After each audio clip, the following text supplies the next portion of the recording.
Good morning, everybody. We've got about 5 minutes left before we start the event. That sounded very ominous. I didn't mean it that way. We've got 5 minutes until we start the event. There we go. Let's try it that way. If you have not signed in, which I saw a lot of people doing, please do so.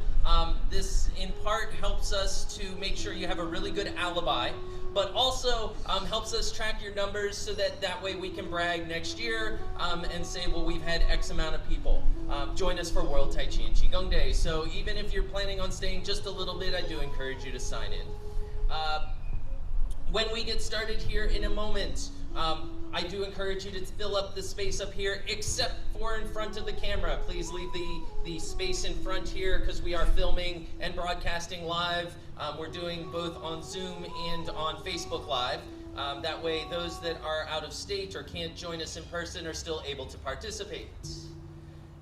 We will have contact information for all of the teachers that are up here. So the tables that are set up over here will have business cards and other outreach information. So please, if you are interested in finding out more about what the instructor is sharing with you today, please feel free to take that information. We are here to teach. If you want to learn, we're more than happy to pass it on. And of course, throughout the day, if you find that you need to take a rest, take a break, we do have these lovely seats, which I see we've already found, so that's good. And if you are enjoying the music, so we have a very interesting opportunity, I guess, this year. The music that we are playing, I wrote and recorded. And the reason that I did this is because, and I fully agree with this, but there is copyright issues if you try to put it up on, say, Facebook or put it up on YouTube or other things. But since this is my music, it is royalty free, and I have given it is the official music of World Tai Chi and Qigong Day 2023. If you're interested, thank you. It was actually a happy little accident, which, you know, but as from Kung Fu Panda, right, there are no accidents. But if you're interested in downloading it, there's a QR code over there, or you can email me and I can send you the links. I will also send a coupon code so you save a couple bucks. It's $8 normally. We'll get it for $6 during this time. So. But that is a really cool opportunity for you to have some music in the background that you can listen to, play Tai Chi to, so that's really neat. So with that, we will get started here in a few moments. So go ahead and just relax, and we'll be back up here momentarily.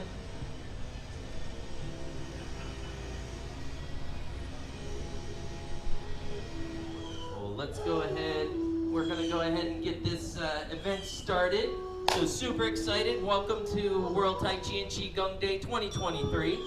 A couple things before we begin, just little notes that I like to kind of pass along. You're going to get to see multiple different instructors, which is awesome. This is really neat because you're going to get to see Tai Chi and Qigong from different perspectives. If you like what you see, again, please talk with the instructor, get their information, follow along, see what you can learn from it.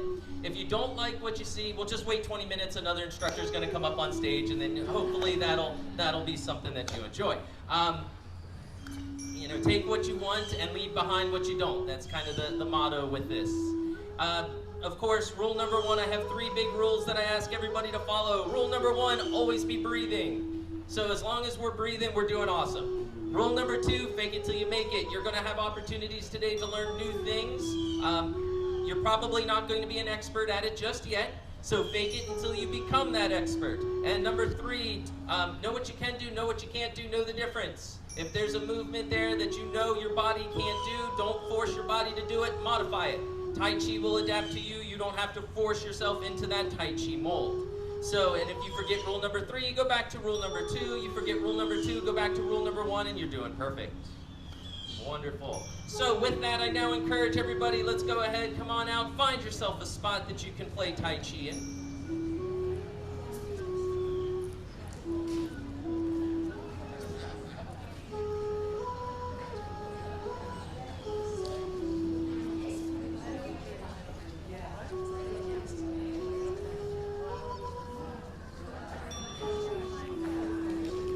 And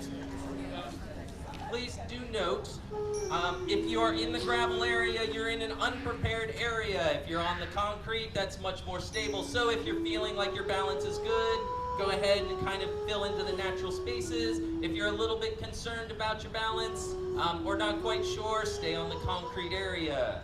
And once we find a spot that we feel good in, we're going to check our blood bubble, which means we are going to take stock of our area. So we just make a nice little check. Make sure there's no sticks, no twigs, no nothing that we may fall in, fall over, or ultimately interrupt our meditative state. And once we know this is our area, we're going to turn our attention to those feet, those wonderful feet which connect us to the earth. Let's get them shoulder width so all of our weight goes straight down, parallel, so we're making two nice straight lines. Toes up, bottoms down, pressing the bottoms of the feet down onto the ground. So as we lift up our toes, we press down onto the earth. Feel the earth press up against the bottoms of the feet. And where the two meet, that's where we want to start our attention. We started at the bottoms of the feet. Then lightly grip with the toes, now feeling the pads of the toes touch the earth. Taking this opportunity to feel each one lightly engaged.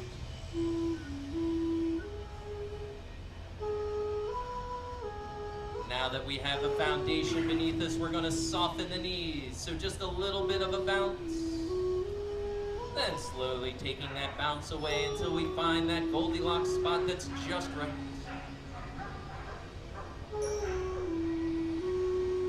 Wonderful. Then we're going to move up to the hips where we tie a thin thread to the tip of the tailbone and pull it down to the earth. This is going to sink the sit bones, making a nice foundation to stack the spine. And we follow up the spine to the shoulders, which we roll back and slide the shoulder blades down as far as they can go. Opening up the chest, getting the shoulders away from the ears, and arms hanging loose at our sides.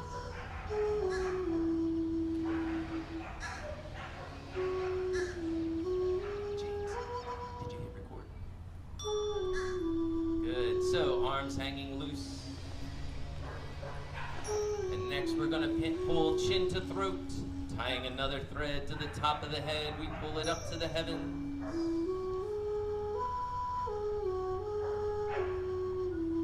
So as we align the throat, we are aligning the cervical spine. And as the thread on the top of the head pulls up and the one on the tailbone pulls down, the spine is made a straight line between these 2 points.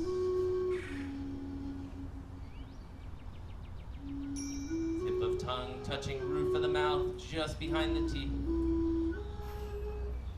Eyes soft and relaxed.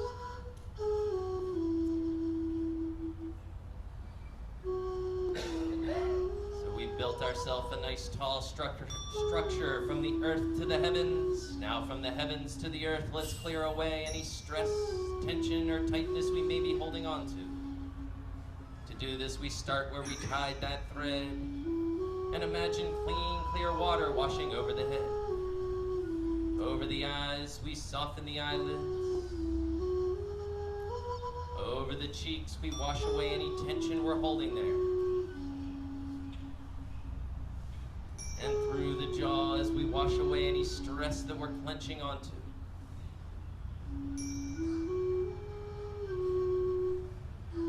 So if we clench onto that stress, we soften the joints. Carry it on the brow ridge or on the cheeks. We soften the muscles to let it wash away. Then down the throat and around the neck, washing around and through the vertebra of the cervical spine. Taking this time to feel the joints gently open, the water washing away anything stuck between.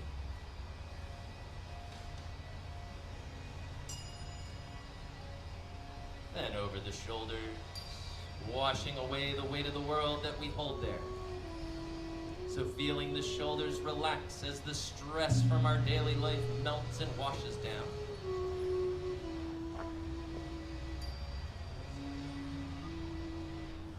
down the arms, washing around the bones and through the muscles. Taking this time to feel the biceps and triceps relax.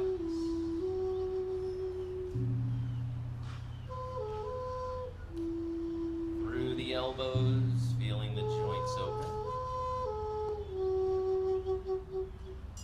Letting that water wash through the space created. Then down the forearm.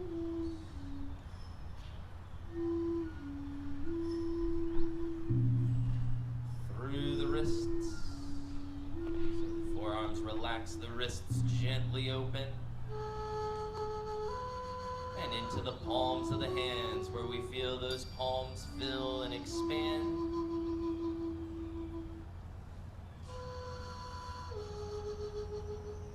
Flowing down the fingers, washing around the bones, through the joints. So we feel the hands relax, fingers gently stretch. When we make it to the tips of those fingers, we let the water drip out onto the earth below, taking with it all of that negative energy.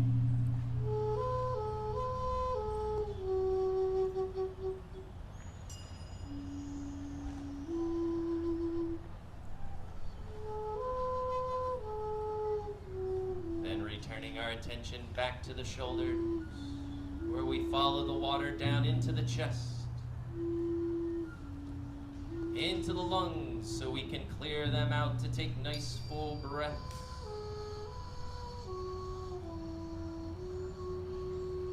Around the heart, so we can cool and calm.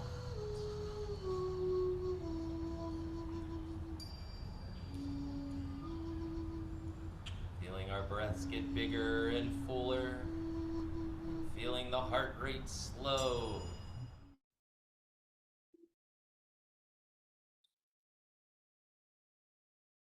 Following around the waist to the low back where that water washes around and through the lumbar spine. Taking this time to feel the joints gently open up. The water washing away anything stuck in or around that area.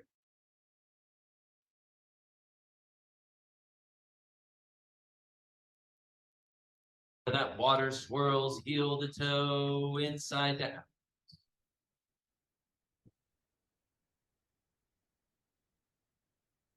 Feeling that water wash around the entirety of the foundation. And out the bottoms of the feet into the earth.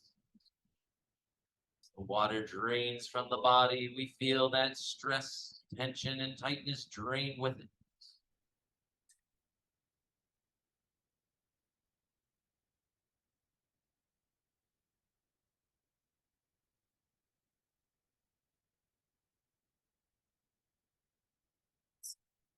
So we're nice and relaxed. Let's switch our focus to that of our breath. So drawing a nice big breath in through the belly button. Abdomen fills and expands, so focus on filling that belly up with that breath. Then overflowing up the lungs until we float the collarbone. Once full, we reverse, breathing from the top down.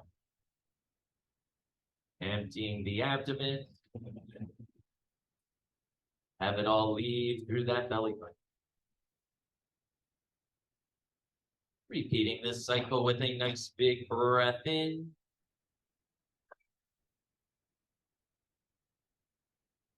Roll breath out.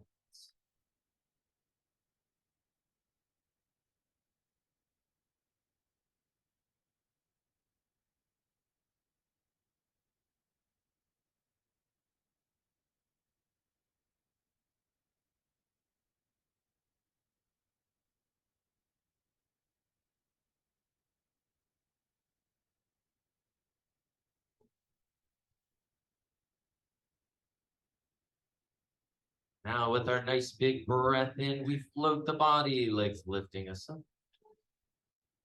Breath out, sink our weight back into the earth.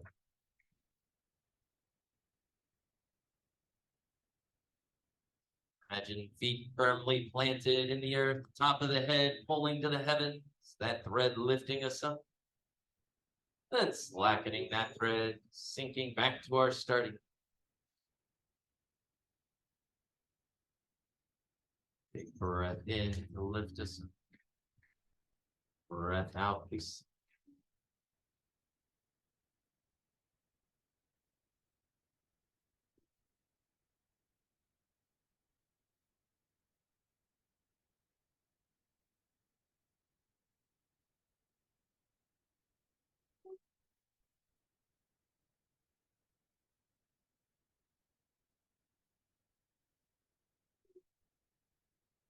And now with our big breath in, body floating, arms gently up to shoulder height. Raising chi up. And then as we breathe out, we're going to sink our weight, letting the hands slowly back down. Imagine a wave gently washing by us, floating the hands up to the top.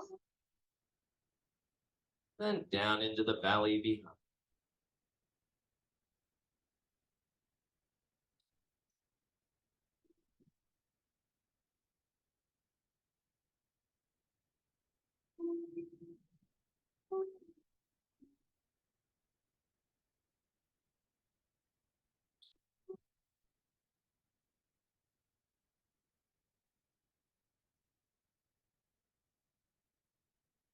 Wonderful. And as we breathe out, let head follow hands until chin is off of chest. And we're going to add to what we've already built. So big breath in, head and hands float up. Breath out, we pull to the shoulder. Big breath in as we push. Breath out as head and hands sink back to our start.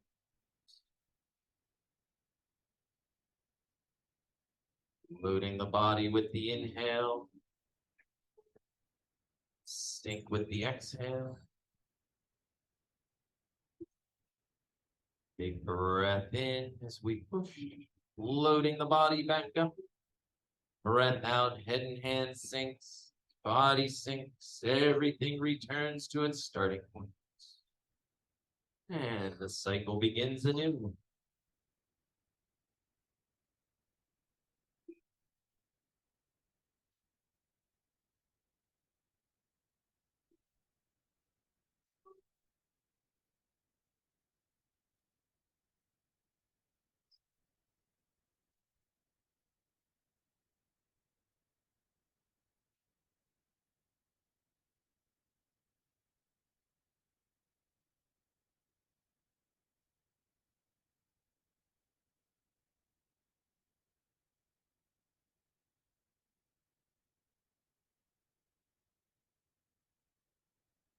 Let's grab our red rubber ball off the playground, holding it in front.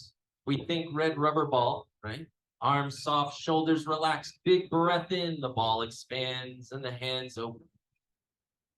Breath out, hands contract as the ball gently sinks back to its starting side. Loading with the inhale, sinking with the exhale.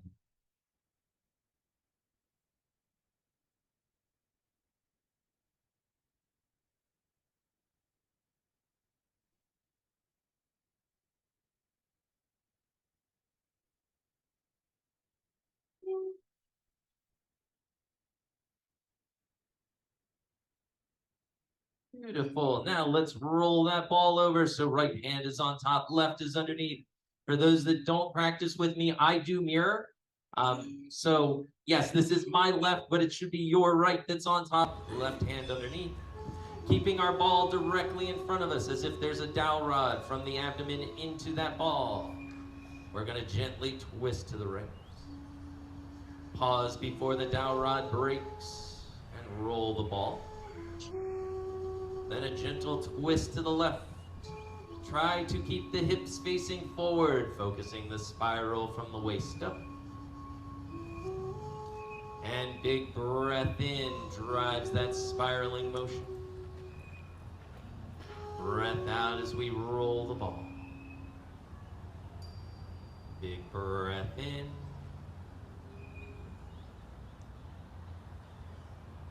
controlled breath out.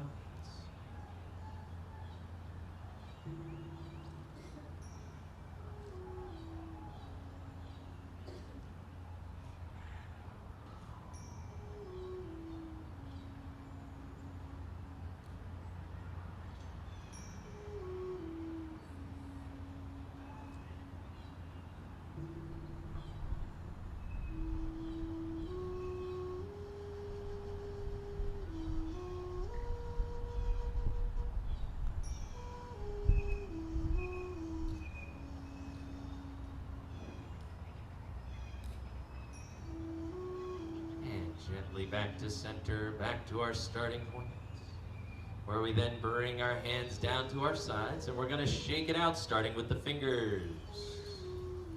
Moving up to the wrists, where we shake out the whole arm. Up to the elbows. And up to the shoulders, so tips of the fingers to tops of the shoulders should be shaking and relaxing. Then bring it up, continuing to shake it out. Excellent overhead. And drop, gently brushing the pant legs with the tips of the fingers. Letting the arms just gently swing. Then slowly coming to a rest at our sides, where we shake it out again.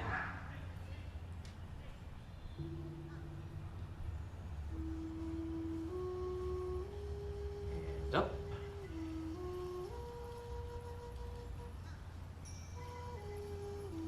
Overhead. And drop.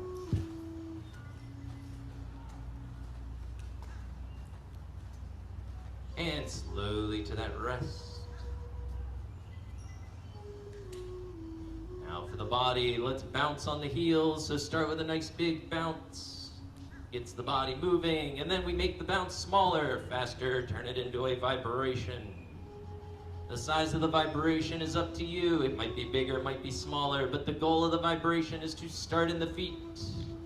Moving up through the ankles, where we vibrate the joints and relax them. Then up through the legs, where we vibrate loose the muscles and soften them. And through the joints of the knees. Up through the thighs.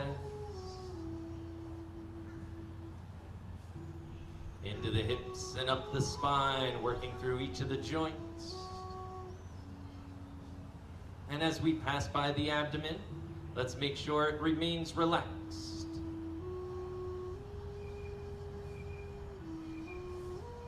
When we get to the shoulders, we're going to go across. Then down the arms to the elbows. Forearms to the wrists. Through the wrists and down through the hands. And when we make it to the tips of the fingers, we're going to follow it back up the arms. Over the shoulders. And up the neck to the top of the head where we tied the thread.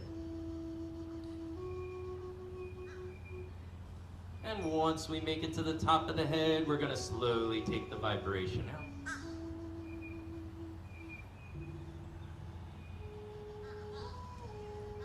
Beautiful, beautiful. And so that's our little warm-up Qigong set. Gets us moving, gets us thinking about the 6 directions that we move. Float, sink, push, pull, expand, contract. Gets us thinking about our breath. Again, rule number 1, always be breathing. And of course, the meditation that we do 2 slightly different ones because we want to find where we're hiding our stress. We've spent an entire lifetime learning how to be stressful and how to hide it. And so our goal is to find it, relax, and be rid of it. It's going to be training just like it took to train to get there, we have to train to get out. So once I know I carry it in my jaw or my neck or my shoulders, glutes, wherever it may be, I learn to let it go. Beautiful, and so now we're going to warmly welcome our next instructor up to the stage. So schedule is switched a little bit, but that doesn't impact the wonderfulness that's about to happen. I'm going to have Sifu Richard join us. So let's give a big round of applause for Sifu Richard.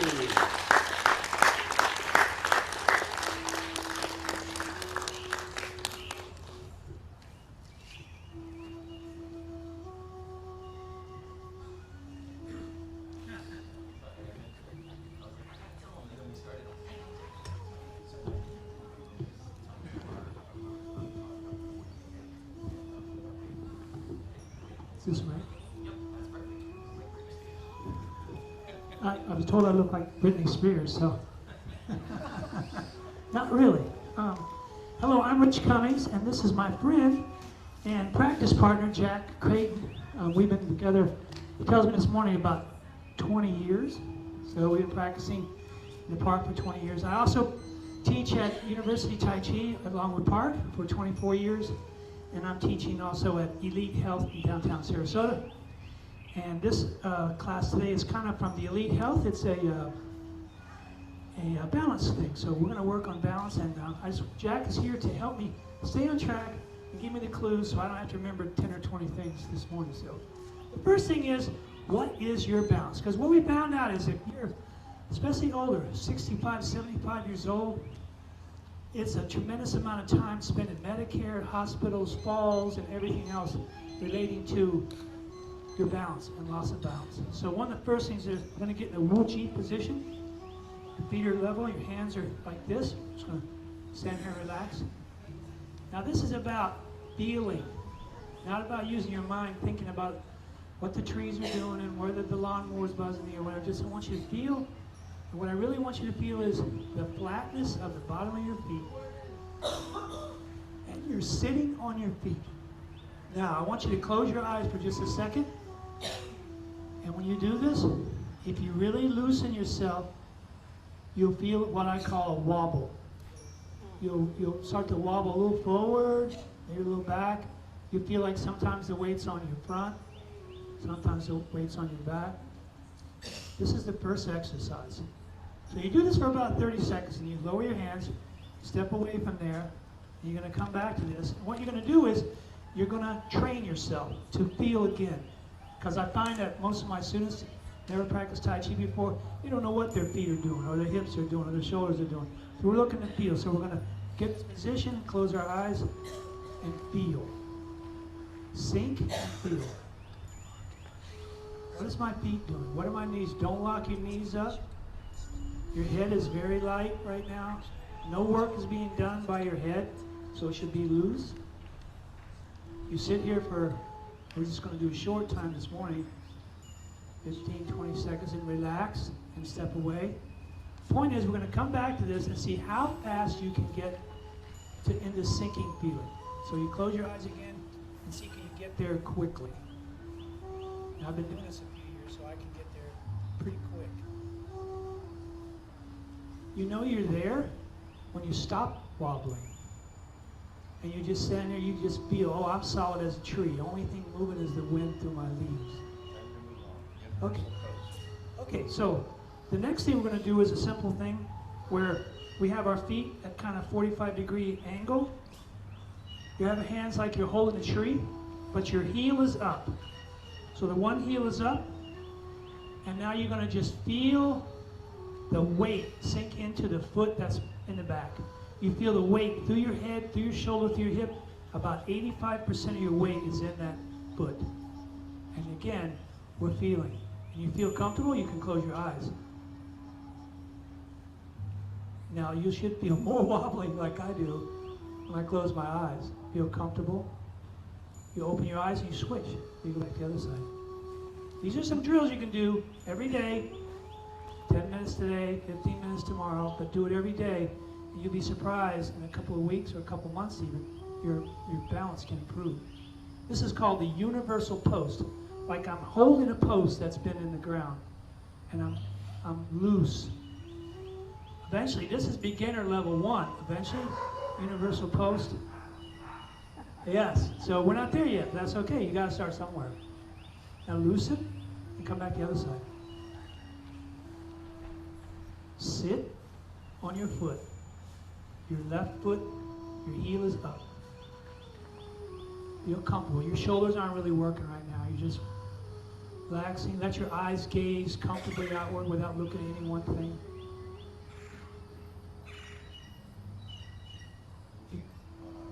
Okay. We'll go to the next one. So you practice these in sequence. There's a lot I got going on here. I only got so much time, but I'm going to take you through the steps. The next one's very simple, which Brian went through some of this. We're going to raise one arm. As you raise your arm, you're going to inhale. Now you're going to lower your arm down. Now you're going to do the left arm. You're going to raise one arm and lower it down. Now I'm going to show you what you should be feeling. As you inhale and raise your arm up, when you're feeling, you should feel weight on your foot more than when you raise your hand. The weight of gravity plus the weight of your arm out here in midair is forcing these forces through your foot, and I want you to feel those forces. To point up and relax. And left side. Inhaling. And exhaling. Now we can make a drill. We can go all parts of the body. So now we're going to inhale. Turn your hand. We're going to exhale and go across. Now when I go across, what happens to your weight? It went to the other foot, didn't it? Good. You felt it. And come back. Now it feels outside your foot.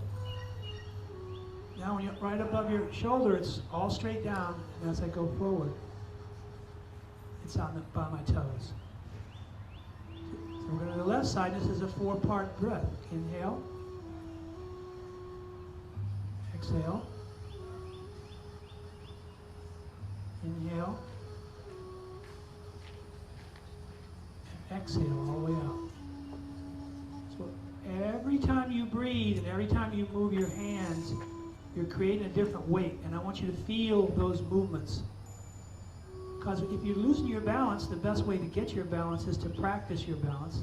Just like if you're scared of heights, if you go to a therapist, what do? They have you climb a ladder to teach you how to overcome your fear of something. So we're going to do that. All right. Inhale. And exhale. And all the way down. Now we do this, and I started over 35 years ago. This was the first exercise I ever learned. Center yourself, work on your breathing, and feel your feet and feel the movements and what they do to you as you move around. Very subtle. Now, you can, if you can't feel that, some of you won't be able to feel it because it's new to you. You can take a simple weight like a bottle of water and hold the bottle of water up in front of you like this. You'll feel even more weight, and you should feel it on that foot. And you should feel it on the lever. You use that weight. Sometimes they call it holding a stone. It's the same type of thing. Don't take something too heavy. Okay, so we're gonna pivot ourselves this way and this way instead of this way, this way. So watch me, I'm gonna turn, and my arms are gonna turn. I'm not moving my arms at all. My waist is moving my arms. This is an old warm-up, but it's also showing you what your center is, and as you rotate from side to side, you'll feel the weight on your foot. This is called knocking at the gate of life. You're tapping your internal organs, and you're rotating on your 2 feet, and you're feeling that spiral all the way to your feet and back up again. An excellent way to warm up. I think this is the second thing I learned. Very beneficial. This was the first place 30-something years ago I ever felt my chi move, was this exercise here. I let my mind wander. Next thing I know, I got big. I blew up. Okay, asymmetrical standing is, we're going to do the same thing we did before. Where we're in this position here, except now we have both feet flat. And we're just going to have our hands out here like this. Now, what I want you to feel is, almost like your hands are on the ground, and just feel yourself. What are your knees doing? What is your ankle doing? What is your other foot doing? You're feeling. You feel like you're going over forward? No. Are you leaning back? No. You should feel that your weight is still mostly on the front foot. Now this is the beginning step that you would make after you go to step 2, which we're not going to here, is stepping forward. We're not doing stepping today. We're just showing you the basics of balance. So you have to feel yourself first before you can move into that balance. Feel yourself. Asymmetrical. Why asymmetrical? This is symmetrical. This is asymmetrical. So even though my feet are apart here, they're differently apart, and so my weight shift is different. Because in real life, you're not standing like this most of the time. You're walking, you're reaching on top of a cabinet or something else. So you have to have that feeling of what's in balance with my feet together. Feel loose. Now, when you go into the next phase, there's something called 8 contemplates the void. You bend your knees and sink down. And now, wow, you can really feel the weight on your feet. So whenever you feel like you're losing your balance, and I know if you're up from up north and you lived around the ice and snow, if you start to lose your balance, get your butt down, right? You got to get your center of gravity down. So you want to get your center of gravity down here. So 8 contemplates the void. I'm thinking about it. An excellent place to practice this is at the beach, where you can sink your feet in the sand and you really get that feeling of rooting. Sink down and feel comfortable. And this is one of the exercises I'm teaching you today. You can really find a quick improvement. If you do this every day and you let yourself feel the ground, don't think about what you're doing, just feel it, you'll find yourself, wow, I really feel it. When you come back to this position here, oh, I feel really solid now. And that's what I want you to feel. First we get solid here, because in Tai Chi, the real solid part is, can you do it on one leg? We're at the beginning or the 0 stage, 0 to 1, that's where we're at. Where are we at, Jay? Okay, this is the same kind of thing, except we're going to stand with our feet together here. Now I want you to shift your weight to your left. So all your weight is going on the one foot. And as you do, you'll feel your leg gets empty on the other side. It gets very empty. Shift your weight back to the other side. Feel what's going on. Now, I'll show you my dad bob. And you don't want to have one hip up or one hip down like this. Your hips need to stay level, and you're also not leaning. So imagine you're sinking into that foot, and you do this. Okay, relax. Now go to the other side. Now as you go to the other side, don't come up and then down. You shift your weight and use your knees to get you there. Very simple. Everything that's complex looks simple to begin with. So we shift our weight to the right. Feel comfortable. Nothing's being done up here, so don't stress out about it. And shift back. Feel yourself down. Always when you're standing or when you're walking, you want to develop the feeling of down. Always down. Sinking down. Good. Okay, so the next level toe touching is if you have a bench or something you can touch. This is for beginners. Take something that's about counter high. You bend, as we just did, where you have your weight on one leg. Now take your toe and touch it into the ground. Take your toe and touch it in the ground. Now, if you don't need it, that's good. But for those people who are working on their balance, now what you do is you shift the other foot. And don't feel bad if you're holding on to something, because all of us started here. And then shift back. Now, when you have good balance and you develop the shifting, you shift your weight, put your toe down, now tap your toe. Yes. Yes. If you can't do it, keep holding on. Shift back to the right. 1, 2, 3, 4, 5, 6. I bet your ankle's working hard, and your foot's working hard, and your knees work. Everything is adjusting, and that's exactly what getting your balance is about. If it's not vertigo type balance problems, it's a mechanical thing, and that's what we're working on here. It's the mechanical portions of that.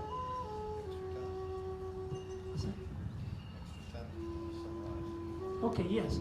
So the summary is, these are in a book that you can get, but these are all things that the person who wrote the book didn't get. They didn't invent them. These are old Chinese techniques that have been around for 1,000 years. So the most important ones are, anytime you can practice at home, you're brushing your teeth, try to unweight one leg or another. Stand on one leg. Whenever you get the chance, stand on one leg. Do it where you're comfortable. If you need to, hold on to the rail of your kitchen along the countertop and practice where you can do it. Remember, Tai Chi's, it's all fine, we're doing this stuff in the park, but what's Tai Chi for? I'm getting into the bathtub. I'm reaching up for a box of goodies at the top of the cabinet. I got to get something down from the closet with 2 feet like this. So Tai Chi's all about practical things that can help us in our everyday lives.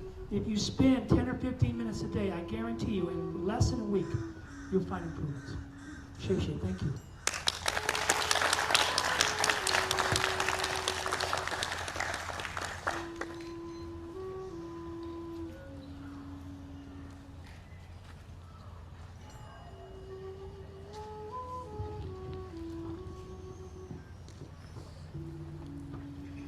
That was beautiful. So one of the nice things about getting an opportunity to train with other instructors, getting an opportunity to play with somebody that you normally don't play Tai Chi with, is you start to realize that there is a finite amount of ways that we can move that is good for the body. There's an infinite ways that we can move not good for the body, and that's the group we're trying to eliminate. So the stepping becomes vitally important because we are mobile creatures. And so that's a wonderful little set that Shifu teaches that allows for us to train that balance. It is a depreciable skill, so we want to keep it up. Wonderful. So next up on the stage we have Sensei James Smith. He is going to come up here and teach you some animal forms. Big round of applause!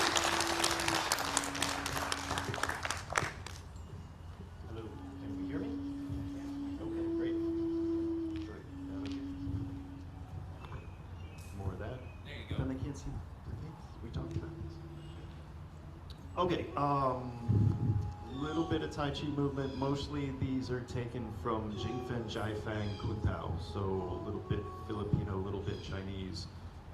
This was developed by Professor Rick Hernandez more as a strength exercise thing. If any of you guys have been here before and seen me do what I do, I very much look at Tai Chi on how to build strength and how to move from the initial forms that you learn and how to kind of turn the volume up on them. Once you get to a place where you're comfortable with the forms and they've done what they can do and you've sort of plateaued, we can go using the same forms, we can make the same kind of thing happen by turning the volume up. So a couple little stretches first though, just to kind of get the body, a little more blood happening in the body. We're gonna take our hands, we're just gonna put them behind our backs. In that place we all get sore, just in the low back there, we can give it a little rub too, that's not too bad. We're gonna pull the string, right? Take that almost Wuji position, just with our hands behind us. We're gonna step forward with one leg, pulling the toes back, so we have a nice straight leg. And keeping the string pulled through the head, through the spine, we're just gonna lean down towards our knee. And as soon as you feel a nice stretch, when you stretch, go to a number 7. So number 1 is, you know, nothing's happening. And a number 10 would be jujitsu and something's gonna come out of place. Or rip. Number 7 is a good, challenging, nice stretch. Come back up, switch to the other side, and down. We want to keep our back straight. You could do this and curl your spine, which is not great for your discs. And we can seem like we get lower, but we're not going to get as good a stretch as if we keep the string pulled through the top of the head and the spine and come down to the knee. You think about a chicken pecking at the ground, that's kind of what you're doing there, right? So we come back up. Now the first movement we're going to work with comes from a tiger movement from Jingfen Jiafang. We're using the palm like so. So a lot of kung fu movies you'll watch, they'll slash out with their hands just like they're a tiger, and they'll put rips into people, and it's all very silly because we don't have claws. In actual martial arts, it's the whole palm that would make contact. So when we do this, the whole palm should come forward, not just the fingers like we're trying to be cats or anything, yeah? So from your Wuji position, we're gonna pull. You guys know When we say pull the string, you guys know where that comes from? Put your fingers out here, make like antlers. Put your middle fingers at the top of your head. That's 1,000 meetings point. That's the perfect center of your body going down through the middle. So anytime someone says pull the string or get your back straight, just pull a string from that point. If you forget where it is, just make some antlers. You'll find it there. So we have the string pulled. We're going to bring our hands up into a chamber position. Different martial arts have different chamber positions for different reasons. Dr. Brian, could I borrow you a second? We want to keep this kind of around the waist. So if you think about your belly button, kind of around there. There is a not well known or not well talked about channel in Chinese medicine that runs around here. And to demonstrate kind of how it works, we're just going to take like inside block kind of a thing. And a really strong stance, super strong. But let this, just let that dangle, right? And, right? Now, we're going to, just like we're doing here, your heart meridian runs down this way. So we're going to place that on the middle, girdling? Daimai. I think I learned it as girdling or belt vessel. Sometimes people call it, because it's supposed to be like a belt, holds everything in. So he's going to put that right there. All he's done with his body is put that right there. That's the only change he's made. If I could jump up and down and sit on this, I would, right? It just adds a certain energetic strength to us. Thank you. So when we do this sort of thing, that's where we want our hands at, to add that sort of energetic strength.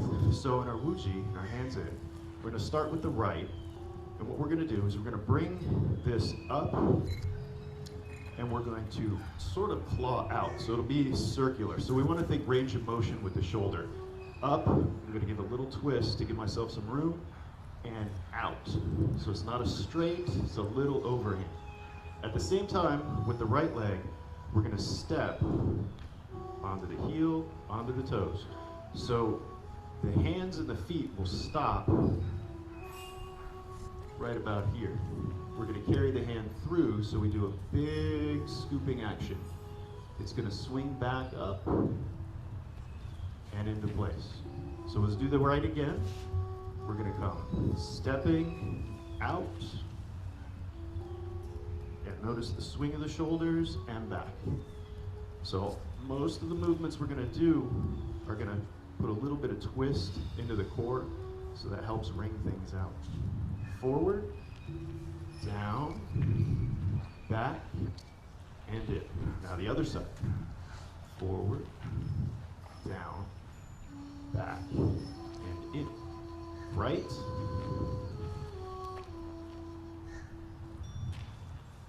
and left. Right,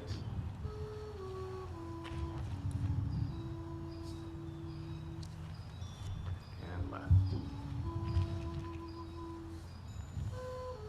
Just the feet for a moment, because we're doing a lot of shifting in our stance, and what we should be doing is picking the hips up and putting them on a stable base.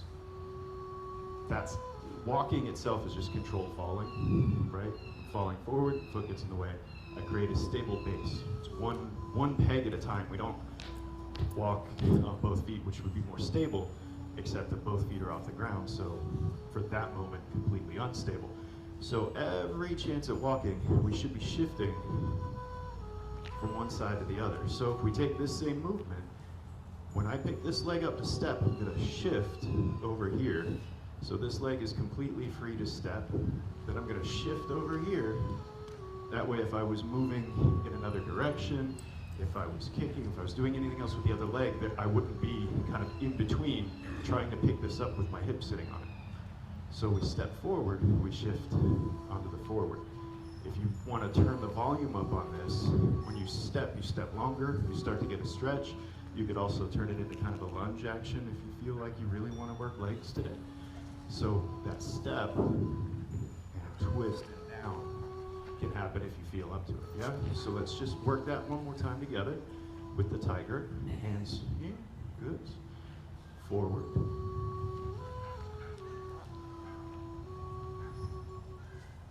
Back. Shift.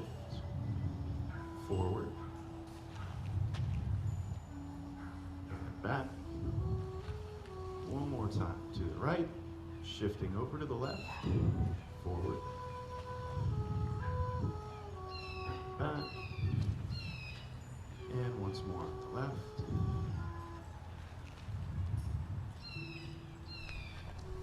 Good. All right, if you ever want to do this and turn the volume up even more, get a little bit of the hand weight. So dumbbell, I use a shot put and hold it in the hand so I get a little grip training too. You don't want it to be too heavy a weight because you're swinging this way out here. It's not good for your shoulders, too heavy. But a little bit of weight can go a long way. You want to add that. Next, we're going to do a snake movement, but first, let's get a little stretch in the trunk. So we're going to take our feet, we're at shoulder width, we're going to go out one more time. Kind of a horse stance, yeah? Hands can be here, that's most stable. If you feel up to it, you can put them here. That's a little less stable though, right? A little easier to fall forward. So we're just going to turn and press in with the shoulder, dropping down a little bit, back up, now to the other side. Switch again.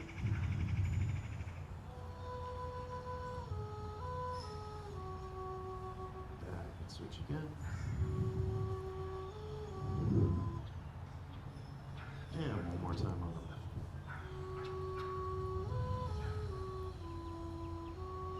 Good. All right. Bring it back to our shoulder width, pulling the string.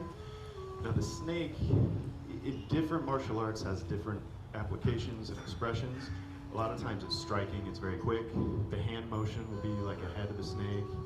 Very rarely, but sometimes it'll be the actual fangs. That's what we're going to do in this. In Jifen Jai Fang, the concept of the snake was to grab and then to twist. So there was a lot of grappling and controlling of a person in the art itself. So it'll come out with the fangs, and then later the idea was to grab and hold.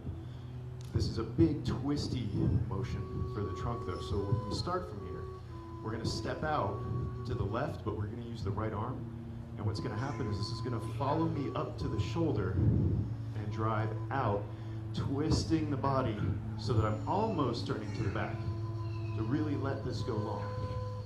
And then we bring it back, shifting the weight, stepping out, throwing out with the left. Bring it back, shift, and out. Back, notice the big shift to make room for the leg. Out. Back, shift, out. Really twist the trunk. Don't just look at your fingers, start to look past and through. Back, shift, out.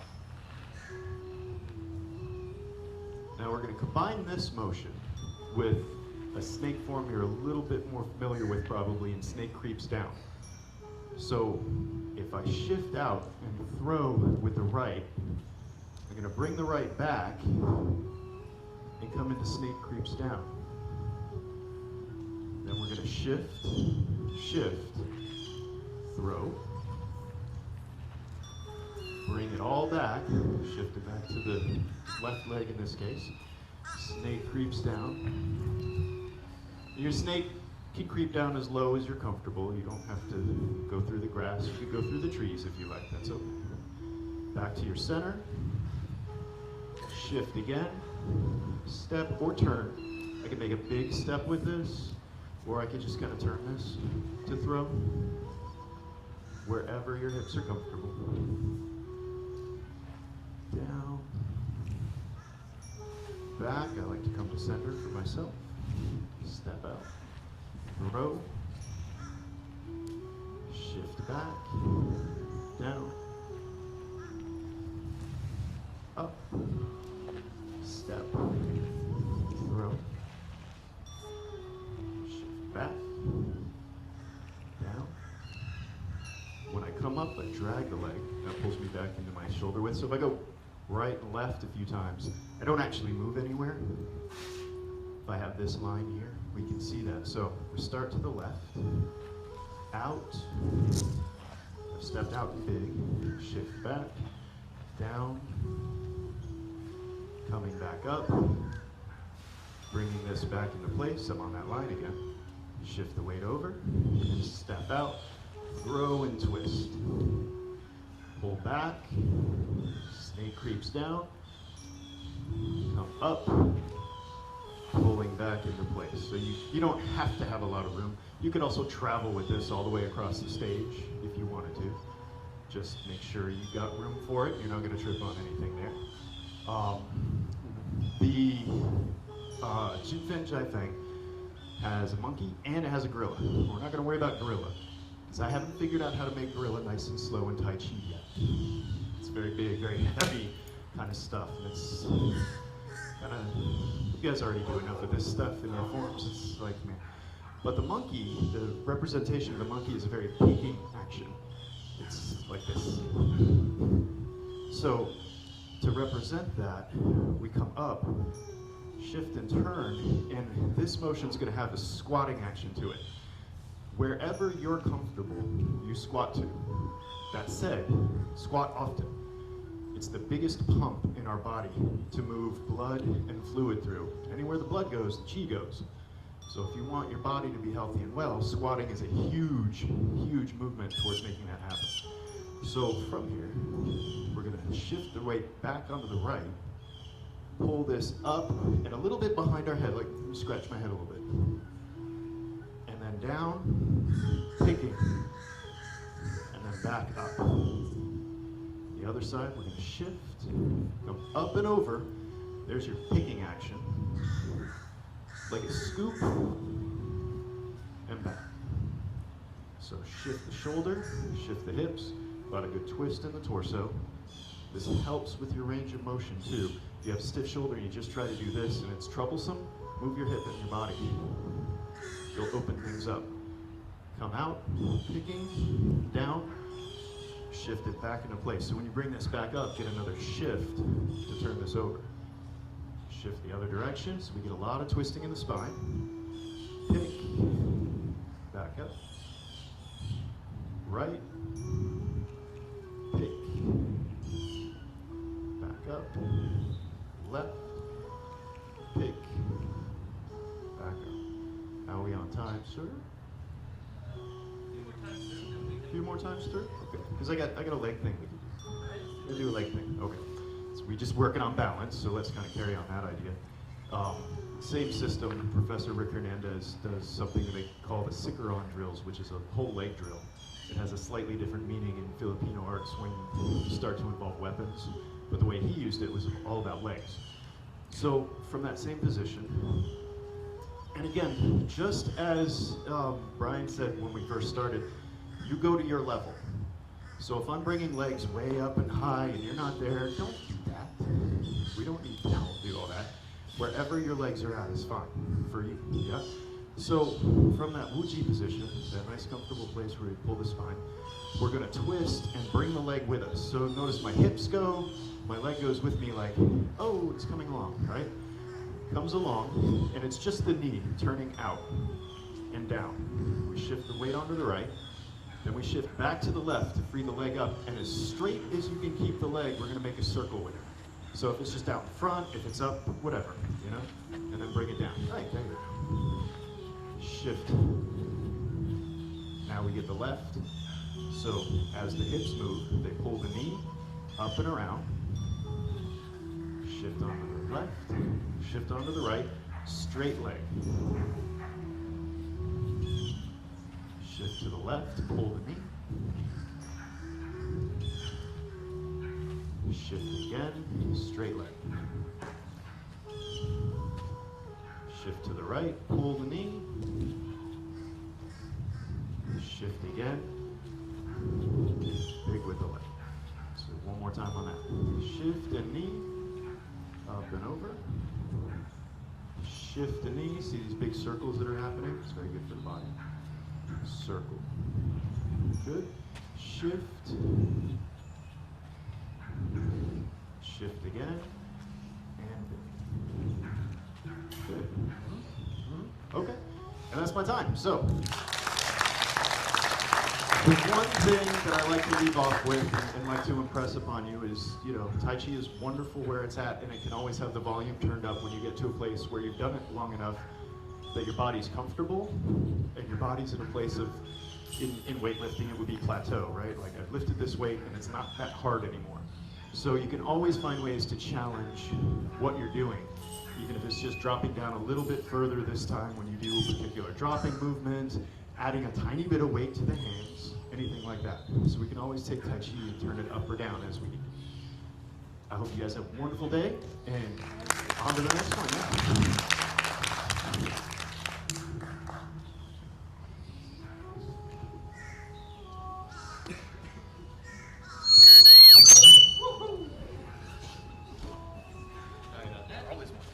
All right. So that wonderful little set turns the movements, as Sensei James was saying, turns it up, makes it a little more advanced, gives it a little more focus to the original martial applications. Now that being said, we're not going to the bar tonight and going to pick the biggest guy out there and test it on him. Trust us, it works, but, well, most of us. But we're not going to do that tonight. But movement, all of the movements, right, are, again, there's a finite amount of ways that we can move. And when we start looking at the movements and start breaking it down, we realize, okay, it really isn't that far removed from its martial origins. We just change it because of historical reasons, but it's all there. It's all wonderfully there. Beautiful. So my next person coming up here, I've got Misha joining us. Misha's going to do something a little bit different. So this is a wonderful little set. So Tai Chi and Qigong come to us from China, right? So, and from China, things were imported into Japan. And so the beauty of it is that when it imports into Japan, it takes on a new flavor, even though it's still the same roots, different way of applying it. So Misha is going to join us up here, and I'll turn it over to her. Let's give her a big round of applause. Hi, everyone. So before I get started, I just wanted to thank you all again for coming out to World Tai Chi Day. And thank you to our partners with Manatee County Natural Resources. Used to be Parks and Natural Resources, now it's Natural Resources. We have been partnering with them for about 7 years now. And even before that, Brian's been doing World Tai Chi Day for like, what, 13 years, 14 years, something like that. And so we are so honored and so grateful that you all braved the deluge to come out and join us. So as a gentle reminder too, all of the teachers do have their information on the table. So if you saw a teacher today that you really liked and you wanted to know more about their classes, they are all there available for you. So as Dr. Brian just said, I'm his wife. That's why the last name is the same. And I promise you that this is not our fabulous Tai Chi outfit. That would be really great if it were. But it is also World Dance Day. And so it is a tradition for us. Yes, absolutely, Rennie. So I hope you stick around, because we, at the end of the event today, will be dancing and for you all, and in honor of this beautiful day. So right now, all over the world, the reason it's World Tai Chi Day is because there are people all over the world playing Tai Chi and Qigong with you as like we are doing it in the same moment. So we can kind of take a moment to tap into that global collective and tap into that idea and that intention of all being in a place of peace and calmness. So if you're standing, you're welcome to remain standing. If you're sitting, you're welcome to remain sitting. If you want to take a break and not stand, you're welcome to sit down for a moment. And we will be doing just like a short little, kind of just like a refreshing meditation. So I invite you to sit or stand, your choice. But my background is in nature. I used to work here at Manatee County Parks and Natural Resources, and some of my old friends are here, the folks with the photos. They used to come out to all of our events, which is really exciting to see. And so my background is in all of the nature that you see around us. And as James just demonstrated, many of these movements, many of these forms are inspired by and drawn from nature. And the same is true for like the idea of the Qi and the energy that we cultivate as part of Tai Chi and Qigong. So one of the things that I do now in my current incarnation is Reiki. So have any of you all ever heard of Reiki? Okay, Excellent. So the easiest way I can describe it is you just think about like the life force energy that's in everything. Everything in us has chi. The trees have chi, I have chi, even like your water bottles have chi, everything has it. So right now, we will do a little bit to tap into your inner chi and then connect it to all of the beautiful trees and the world around us. So what I would like you to invite you to do is close your eyes, get comfy, and feel your feet on the ground. So if you're sitting and your legs are crossed, it would be amazing if you could uncross them. Because a lot of times we talk about not having a kink in the cord, right? So, or a hose, like if you kink the hose, the water can't flow properly. So uncross your legs and feel both feet flat on the ground. If you're short like me, they may not be flat, and that's okay. But please try to get them close to the ground and just close your eyes and just take a moment to feel your feet sink into the earth. The earth that you are connected on right now, that you have your feet on, is the exact same earth that our friends who are watching from all over the world are connected to. So friends, whether you're watching us virtually or whether you're joining us later on because this is being recorded and we hope to post it, take a moment and feel the connection to all of the other people who are joining you in this moment. So with your eyes closed, see if you can feel the other people around you and expand out from there. And truly take a moment to feel all of the other people in the world that are currently playing Tai Chi and Qigong. What I'd like to invite you to do is to put one hand on your heart and another hand on your belly. So in many different cultures, the heart, we have like the idea of the mind, the heart, and then the energy centers, right, the lower. So we have lower, middle, and upper. In the shamanic traditions, this is the center of right love, which is our heart, and the center of right action, which is our belly. In Japanese traditions, we talk about the dantian, which would be that belly area, and then our upper and middle energy centers. And so I'd like to invite you to bring your awareness to your own energy. A little bit earlier, Richard was talking about being able to feel the chi in our body, and this is one of my favorite ways to do that. So with one hand on your heart and one hand on your belly, I want to invite you to take a deep breath in through your nose and then let it go out through your mouth. So we're going to do that 3 times. At your own pace, take a deep breath in through your nose, letting it go all the way down, filling up the belly, and then out through your mouth. And then one more time, in through the nose, and then out through the mouth. This time, as we do it, I want you to really imagine that breath moving all the way into the body, down your throat, filling up your lungs, but also filling up the belly. And as you take this breath, allow that hand that's on the belly to rise, like your belly fills up. And then as you release the breath, I want you to imagine anything that's troubling you, anything that was difficult today, just allow it to release. This is a method of kind of, if you think of it as like doing a little bit of spring cleaning energetically. So let's take those 3 deep breaths, and as you inhale, imagine yourself inhaling beautiful, clean, clear energy, and as you exhale, letting go of anything that is ready to go. So on your own pace, inhale deeply with the nose, letting it fill all the way up into the belly, and then exhaling through the mouth. And again, inhaling in through the nose, and exhaling through the mouth. And one more time, inhaling in through the nose, and out through the mouth. And just take a moment to breathe normally and feel your hand on your heart and your other hand on your belly, and just see if you can notice any difference in your body. Don't overthink it. It's not super important, but perhaps you might feel a little bit lighter, and perhaps you might feel a little bit less heavy.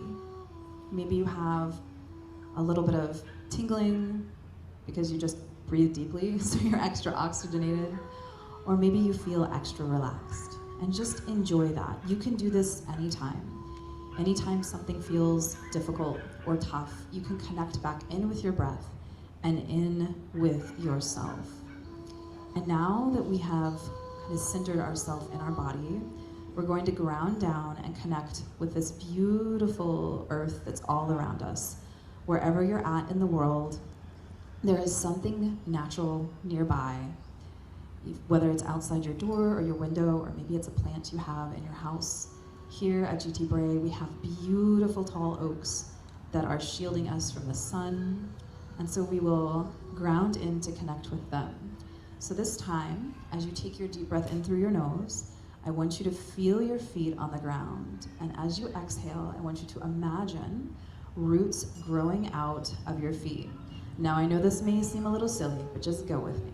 So inhaling in deeply, and as you exhale, feel your roots sinking into the earth.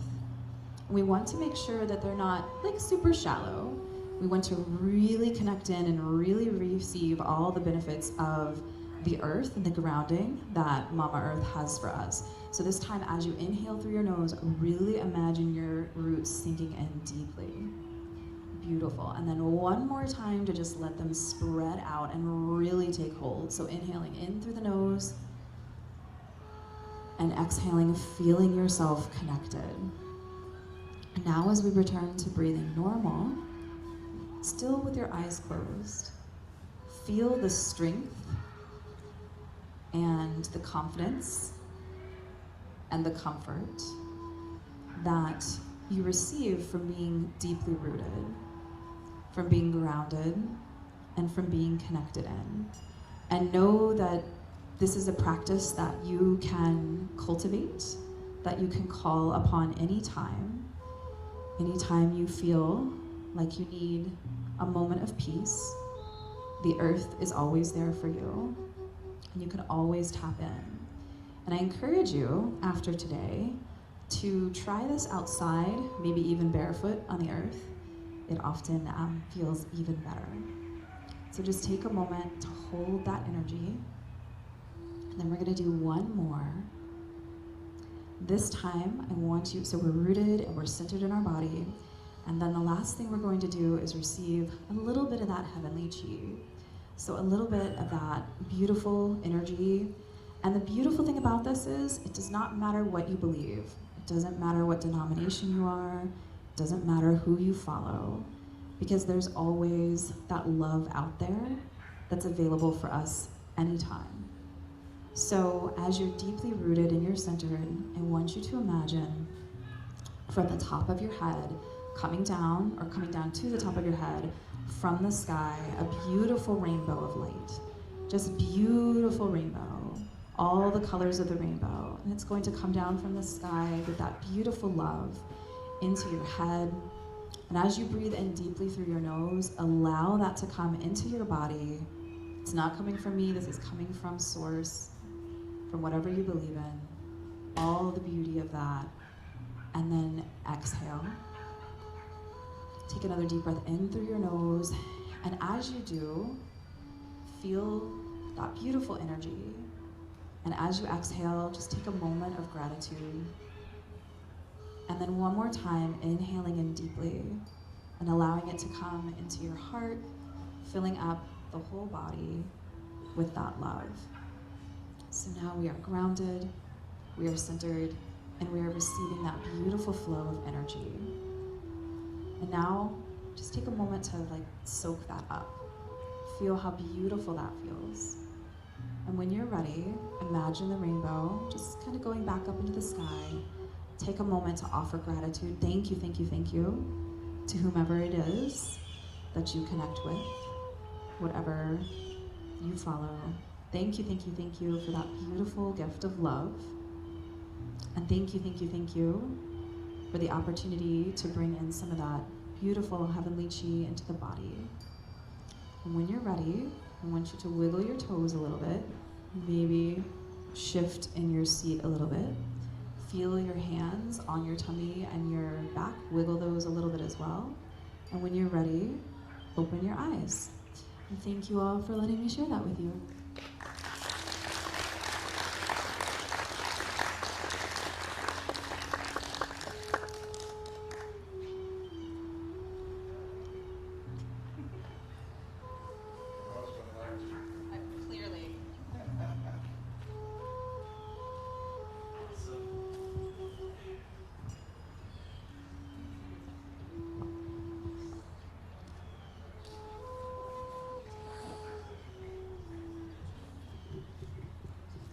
All right.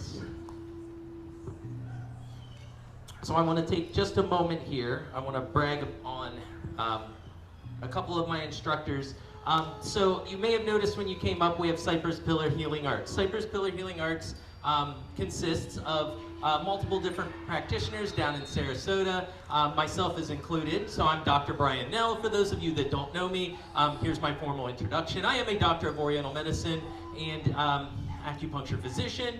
I have been doing Tai Chi as an instructor. And I say that because I don't remember when I started, but I've been an instructor for the past 13 years. Actually, I know my first introduction was when I was 17. I was studying jiu-jitsu. I went to a seminar, and I'm in my gi, and I've got my friends around me, and we're like, yes, 17 years old, filled with testosterone, let's throw things. And a guy gets up on stage in his gi with his belt, and he goes, okay, and breathe.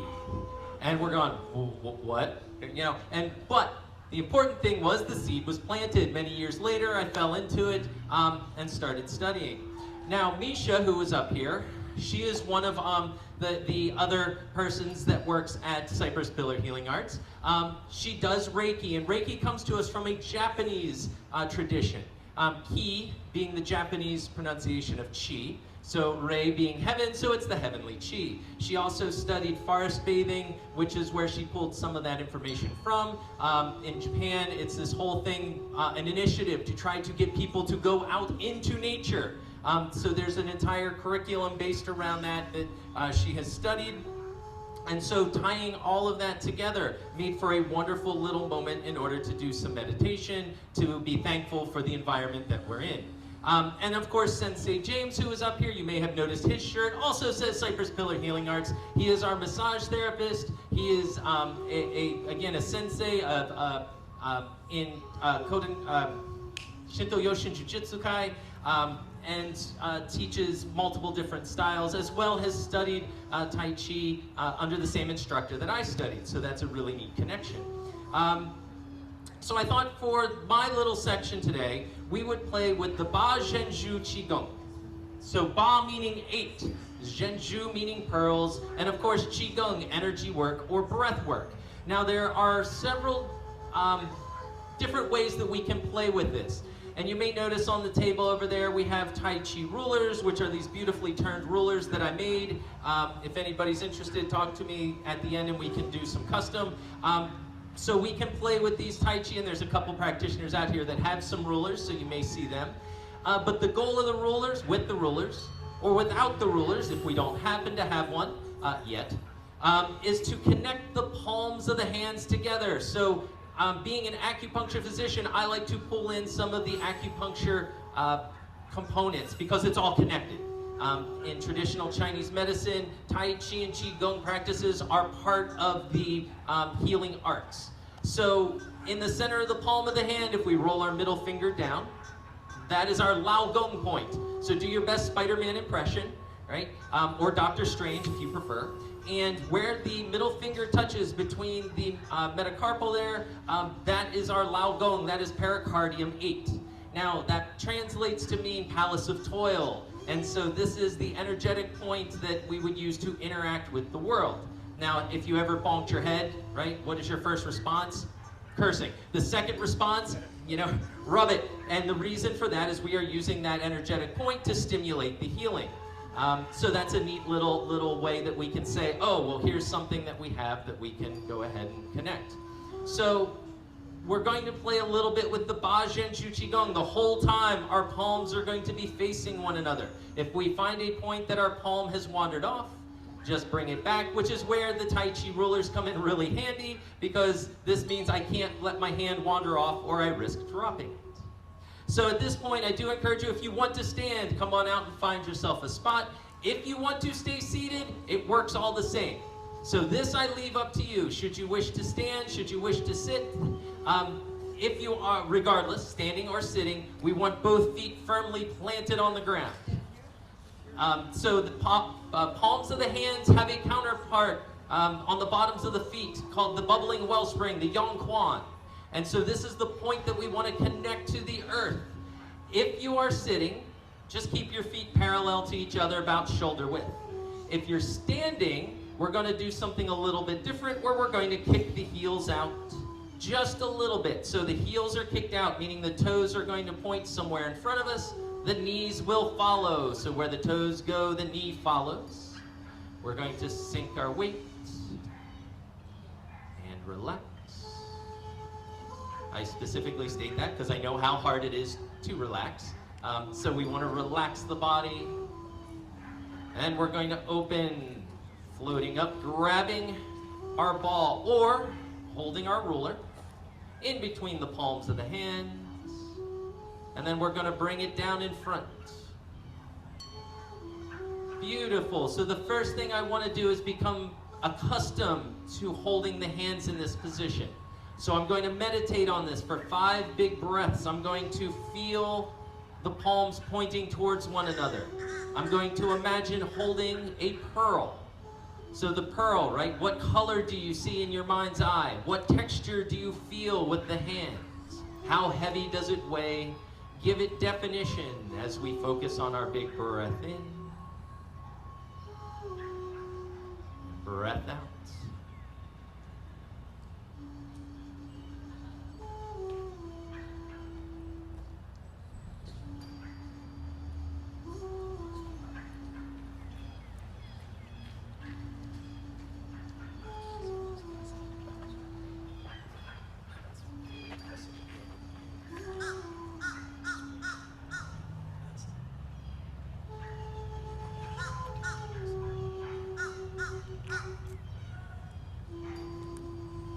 After our 5th breath, we're going to bring that pearl up in front. So that little meditation ties into what Misha was doing, holding, focusing, being in the moment. So now we're going to hold that pearl in front. And the first move, so this is the first set, is put pearl under pressure. So as we breathe in, we're going to soften our grip. Nice big breath in. And breath out, lightly squeeze the pearl. Now I don't want it to shatter and break, so it's just a light little pressure we're putting on it. Big breath in. Controlled breath out.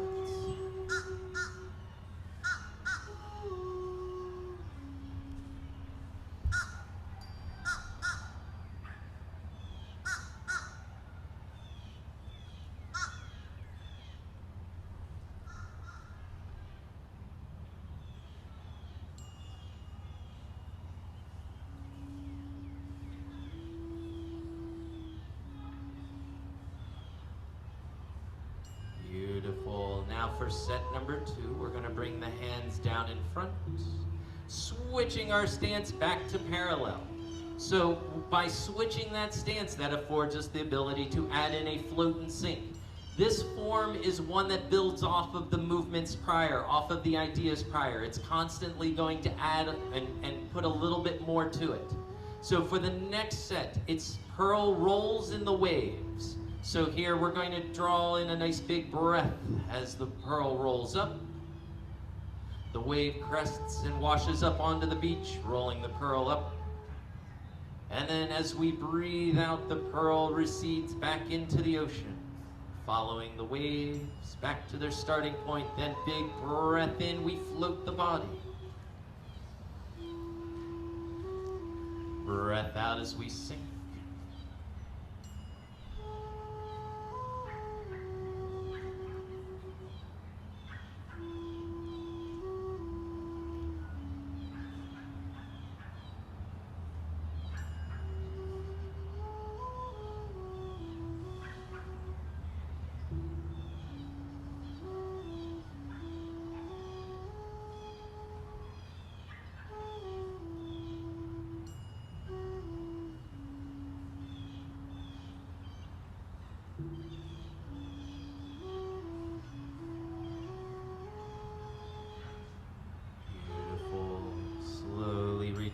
Our starting point. Next set, so we're moving into number 3, and this is move pearl to the top of the mountain. So if you were to imagine that you're a giant, there's a mountain in front of you, say Mount Fuji, which is a perfect cone. If you ever look at the pictures, it's beautiful. It's this perfect cone. But if my feet are at the base, that means the center of the cone is going to be in front of me.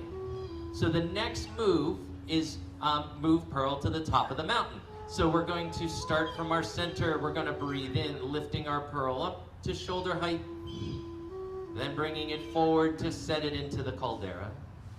And then decide that may not be the best place for a pearl. We bring it back to our shoulders and sink it back down. Big breath in, we float the body.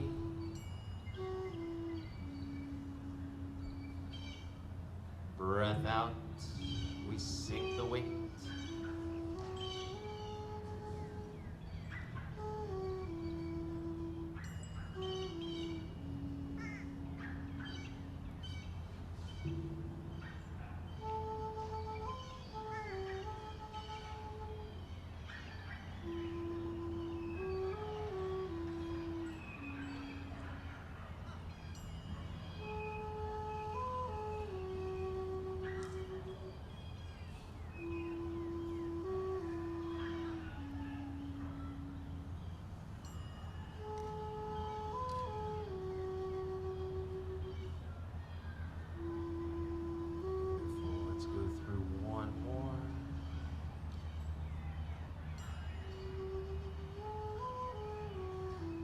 Excellent.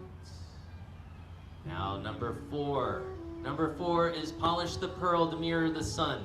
So here we're going to hold. So right hand is on top. Again, I'm mirroring. So for those that don't normally play with me, I do mirror. So right hand is on top, left hand is underneath. We're holding our pearl in front. And what we want to imagine is we are polishing around the surface of the pearl. We're trying to polish it so it's nice and shiny. Ending up with left hand on top, right hand underneath, and then going back the way we came.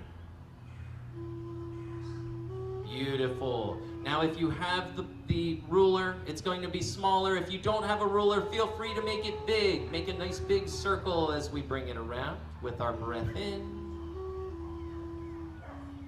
Completing with our breath out. Breath in on the first half until we're parallel to floor. Breath out.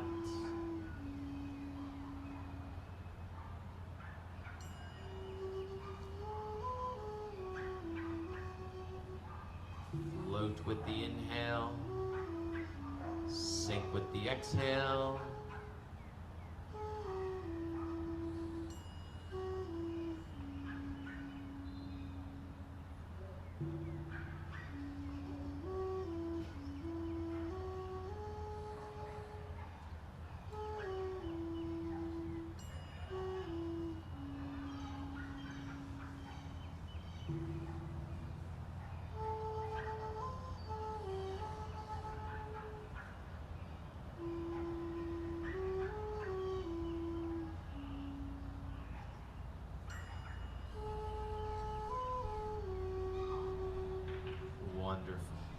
Wonderful. So that marks number 4. Now number 5, we're going to bring our pearl down in front.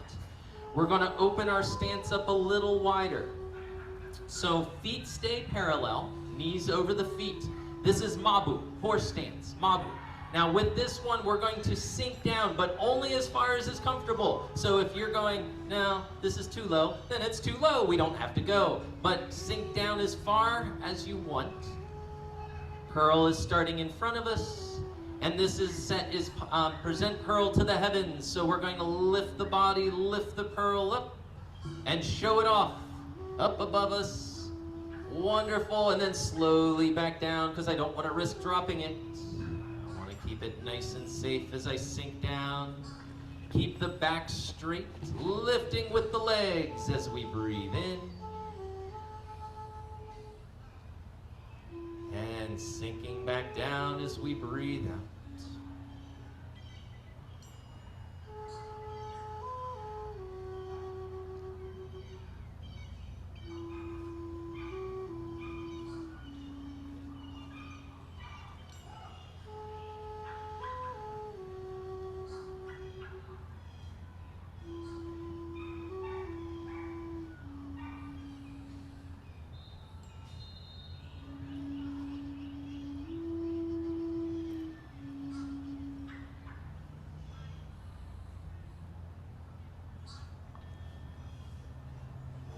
more nice big breath in.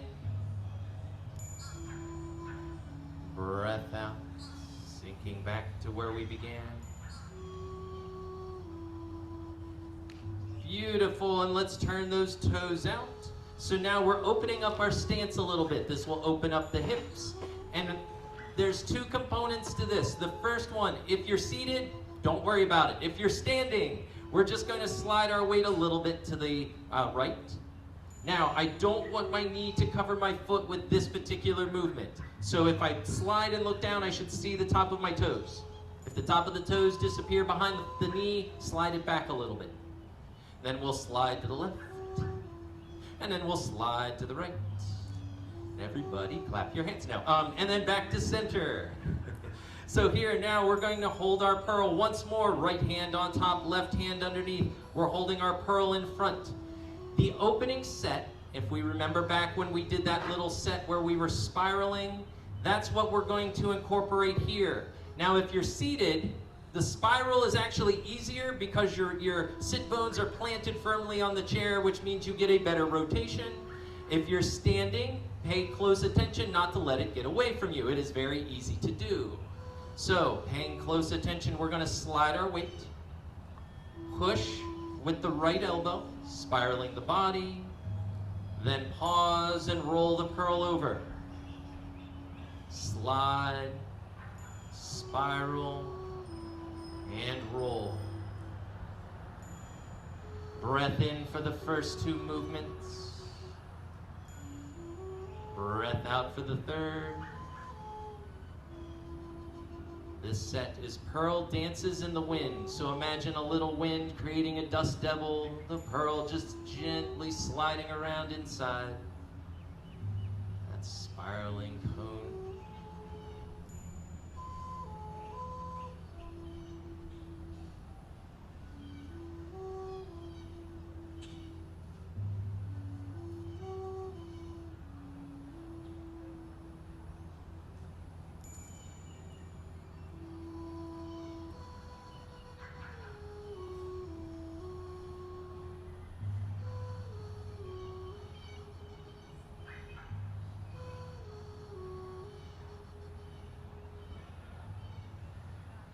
Wonderful, and let's return back to center.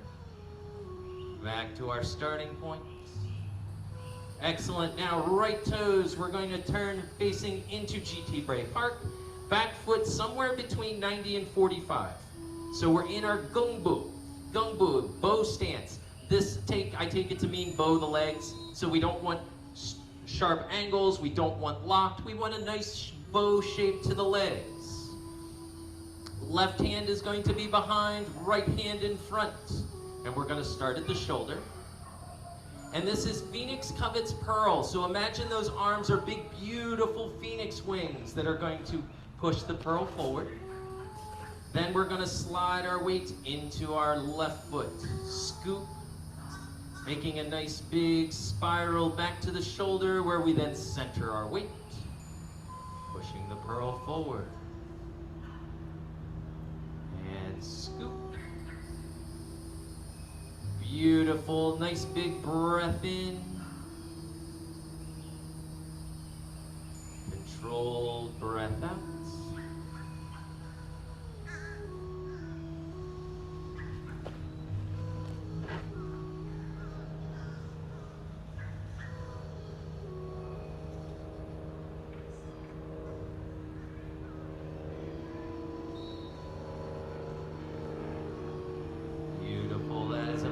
When we get back to our shoulder, we're going to pause here and switch sides. What we do to one side, we want to do to the other. So now, left foot facing into the dog park, right foot 45 to 90 degrees. Right hand, fingers up, left hand, fingers parallel to the ground, and we push the pearl forward with a big breath in. Scoop it with a breath out. Centering our weight. And sinking back.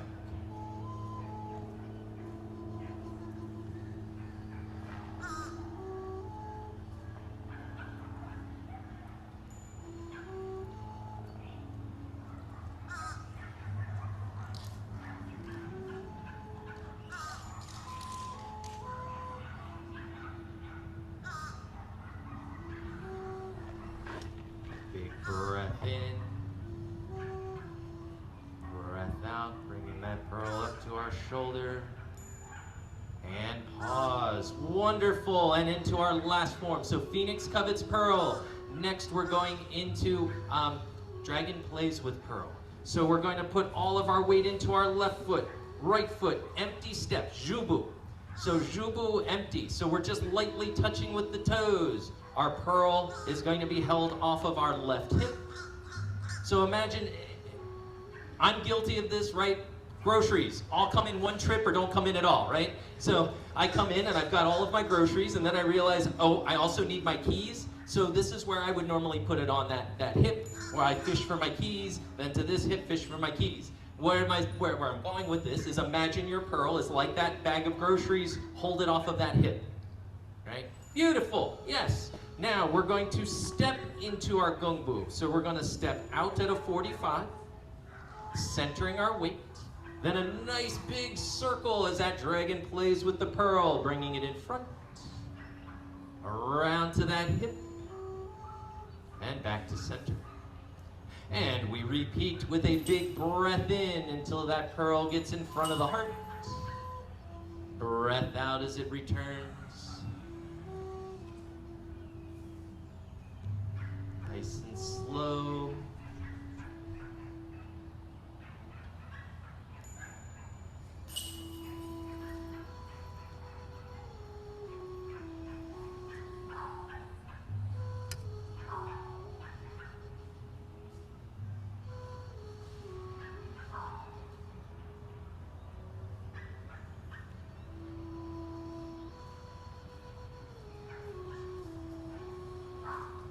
Beautiful. Now let's switch sides. Right foot holding all of our weight, right hip holding the pearl, left foot's going to step. And nice big circle around. Try to keep the shoulders parallel to the floor, to the ground beneath us. And big breath in, breath out.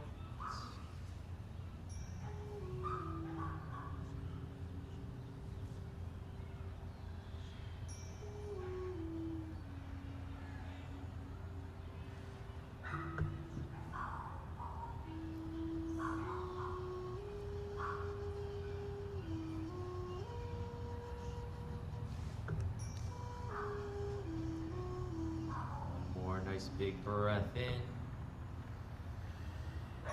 Controlled breath out. Beautiful. Feet back to parallel. Then kick the heels out. So now we're finishing out the form. This is our little meditation at the end. So we're returning back to our starting position, back to holding our pearl in front, and 5 final breaths in the form. We're going to feel how the pearl may have changed. Texture, weight. Note how the color may have altered as we played with it.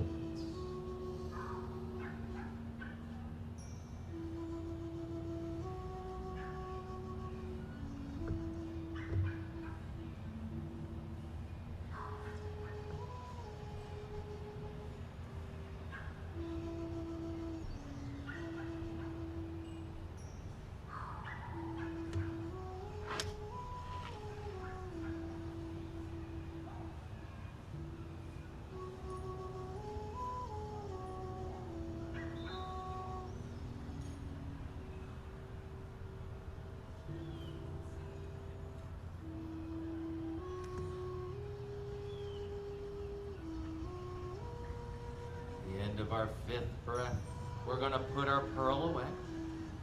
So gently think of putting that pearl someplace safe. The pearl in this case is the pearl of wisdom, right? And what is that wisdom? It's the wisdom we're learning about ourselves going through the art.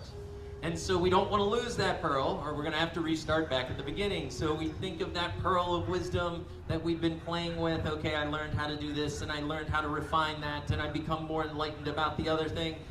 I put that pearl someplace safe, so next time I come back, I don't have to start at the beginning. I just continue to add to that knowledge. And so that's the neat little mythos behind the pearl, along with the physically connecting the hands so that we play with all of these movements. And as we play Tai Chi, as we play with the forms, we start to realize that, okay, the palms are connected. Everything beautifully flows together in this wonderful little set. And so we can refine it by playing with our Bajinju. Beautiful, beautiful. Well, thank you. Wonderful. So we're going to do a little closeout, just a little closing of the physical stuff that we're doing for our Tai Chi today. And so this is just a little cool down before we have our little wonderful display here for International Dance Day. I do encourage you to please stick around for that. But for the Tai Chi, if you're seated, feet parallel, shoulder width. If you're standing, also the same. So shoulder width, parallel feet. Relax the body. Now we learned 2 different ways in the beginning to relax. It might be shaking it out. It might be thinking water wash through us. Or maybe you shake the water off that's washing through you. But whatever you do, get rid of that tension. We're going to bring the palms up in front. And we imagine gathering up some golden light. So we gather it in the palms of the hands, the Lao Gong points. Guided through the Bai Hui at the top of the head where we tied the thread. Past the Dantian where we did our meditation. Out the Yang Quan on the bottoms of the feet and into the earth. Then big breath in, gather up more golden light. Breath out, imagine that light illuminating us from the inside out.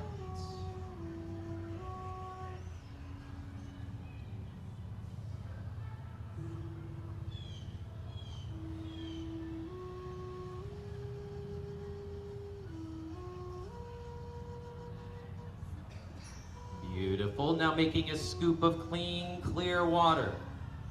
Feeling the water bubble up through the Yongquan, past the Dantian, out the Bai Hui, the Lao Gong points, pushing it up into the heavens. Then breath out, making another scoop.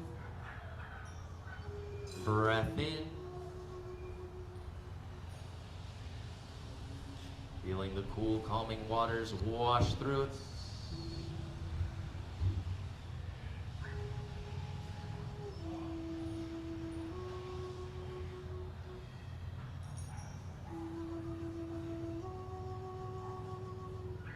Beautiful. And then lastly, we're going to bow out. So the bow out is a sign of respect to the instructor, to the knowledge that we've been given, to those that have come before us. This is a sign of respect that we do. Now, every school does it slightly different. So if you happen to study with me, you know one way. That's how we would bow. If you happen to study with one of the other instructors that were here, you might do their bow. But we're going to do that now because we want to give thanks. So if you're with me, my school, right hand makes a loose Tai Chi fist. Left hand covers it like a snow cap covering a mountain. So it's hard, soft, dark, light, yin, yang. We bring it into the heart, to the center of the chest. The heart is the house of the mind. During our meditation, we calm the heart, so we bring it into the center. Left foot, empty steps. It's that jubu from our Bajinju, right? The last form. Empty step, and we press out. Beautiful. Strength covered by humility. From my heart to yours, thank you so much for playing Tai Chi with me on this beautiful World Tai Chi and Qigong Day. If you have any questions or comments, please feel free to talk to any of the instructors. And if you hold tight, we have a little closing out ceremony. So please feel free to have a seat, and we'll move into the next one.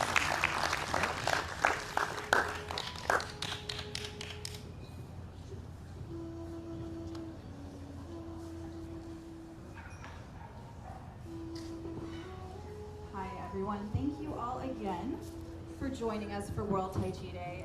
What a beautiful and wonderful experience to get to share with all of you and also with people all over the world. So again, my name is Misha, and in addition to being the Reiki Master and Herbalist at Cypress Pillar Healing Arts, I'm also the belly dance instructor. And so we're going to close this out. You all have been moving so slow and so gently. We thought that it might be nice, because it is also International or World Dance Day, we thought it might be nice for you to get a little bit faster movement. So the dancers with me today with Shimmy Boom, we'll do 2 short dances for you, and then we will invite you to dance with us. Don't worry, it's nothing complicated, but what we'll do is we'll come down, and for anyone that wants to dance with us, we actually walk in a circle. It's a big spiral. We'll make a sun spiral, And we'll all hold hands, and what we'll do is we'll walk up here onto the stage. So we invite you all to do it with us. It is so beautiful, and it's a wonderful way to close out the show, and you'll know because we'll come down and get you. But first, we would really like to dance for you.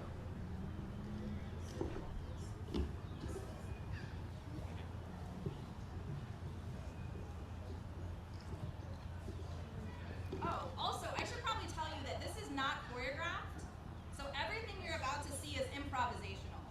So what that means is we have a leader, and we all just follow them, and so it's a really beautiful way to be in the moment. Right? Ready? Go.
All right, perfect, everybody. Thank you so very much for coming out and joining us on this wonderful day. If you have any more questions, comments, thoughts, ideas, anything you want to pass along or get more information about, please feel free to stop off at the table, talk to the instructors, talk to everybody that's here. And thank you so very much for making this another wonderful and successful World Tai Chi and Qigong Day and International Dance Day. So have a wonderful weekend and hope to see everybody soon.